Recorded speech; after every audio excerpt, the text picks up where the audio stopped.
విశాఖ జిల్లా పెందుర్తి మండలం GVMC 96వ ward పరిధిలో కార్పొరేషన్ నిధులతో చేపట్టిన వివిధ అభివృద్ధి పనులు ప్రారంభోత్సవ కార్యక్రమం ఉత్సాహవంతంగా సాగింది. విశాఖ జిల్లా పెందుర్తి మండలం జీవీఎంసీ 96వ వార్డు పరిధిలో కార్పొరేషన్ నిధులతో చేపట్టిన వివిధ అభివృద్ధి పనుల ప్రారంభోత్సవ కార్యక్రమం ఉత్సాహవంతంగా సాగింది. ఈ కార్యక్రమానికి ముఖ్య అతిథిగా నగర మేయర్ పేలా శ్రీనివాసరావు హాజరయ్యి అభివృద్ధి పనులకు ప్రత్యేక పూజలు నిర్వహించి లాంఛనంగా ఆరంభించారు. దీనిలో భాగంగా తొలుత నల్లకోరి ప్రాంతంలోని అంబేద్కర్ విగ్రహానికి మాజీ ఎంపీపీ కీర్తిశేషులు పేలా మహాలక్ష్మీ నాయుడుల విగ్రహాలని ఆయన స్థానికులతో కలిసి పూలమాలలతో అలంకరించి నివాళులర్పించారు. ఈ సందర్భంగా అనేక మంది మహిళలు మేయర్ను కలిసి స్థానికంగా ఉన్నవారి సమస్యలను విన్నవించుకున్నారు. ప్రారంభోత్సవ కార్యక్రమాల అనంతరం మీడియాతో మేయర్ మాట్లాడుతూ 4 ఏళ్లుగా వైసీపీ వారు జీవీఎంసీ పాలన పగ్గాలను చేతిలో ఉంచుకుని చేయలేని అభివృద్ధి పనులను కేవలం ఏడాదిలోపే తాము చేసి చూపించామని పేర్కొన్నారు. మన ఫౌండేషన్ దాకా అది డిస్టర్బెన్స్ అయ్యింది.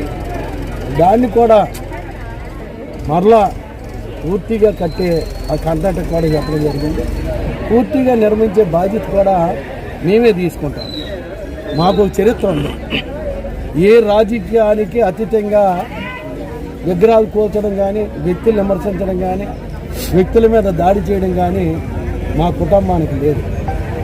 ఆ విధంగా ఆ కాంట్రాక్ట్ని కూడా వేళ మందలించడం జరిగింది. వెంటనే జోనల్ కమిషనర్ గారు స్పందించడం జరిగింది. ఆ ఉన్న అక్కడ 3 విగ్రహాలు అభివృద్ధిలో అందరూ సహకరించారు.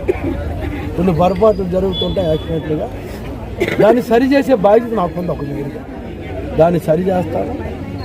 ఏదైతే ఉన్నాయో ఆ 3 విగ్రహాలు కూడా ఇప్పుడు ఊహించిన కంటే మంచి ప్లేస్లో అడ్జస్ట్ చేసి వాళ్ళందరి చేత శభాష్ అనిపించుకునే నా వార్డులో, నేనైనా ఇంకొక వార్డులో కాదు, నా వార్డులో వస్తేప్పుడు నాకు అందరూ సహకరిస్తారు. ఇప్పుడు కొంతమంది 2-3 వ్యక్తులు తప్ప అందరు కూడా పేలాశ్రీని మంచివాడు అన్నోలే.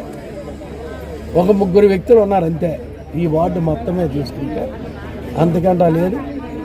ఏది ఉన్నప్పుడు ఆ ప్రాబ్లంని కూడా సాల్వ్ చేసుకున్న బాధ్యతతో నేను నడిచేవాడిని. కంపల్సరిగా ప్రాబ్లాన్ని వస్తేప్పుడు దాన్ని రెక్టిఫై చేసే బాధ్యత నాకు ఉంది. కంపల్సరిగా ఊహించినట్టు మీరు ఆలోచించినట్టు చెడు బుద్ధి ఉన్నోళ్ళు మీ వెనకాల ఉండొచ్చు, కానీ నేనంతా మంచి బుద్ధితో ఉన్నాను. మంచిగా డెవలప్ చేయనందుకు అక్కడ ఏదైతే జరిగిందో దాన్ని ఇమీడియట్గా పూర్తి చేయనందుకు కూడా బాధ్యత.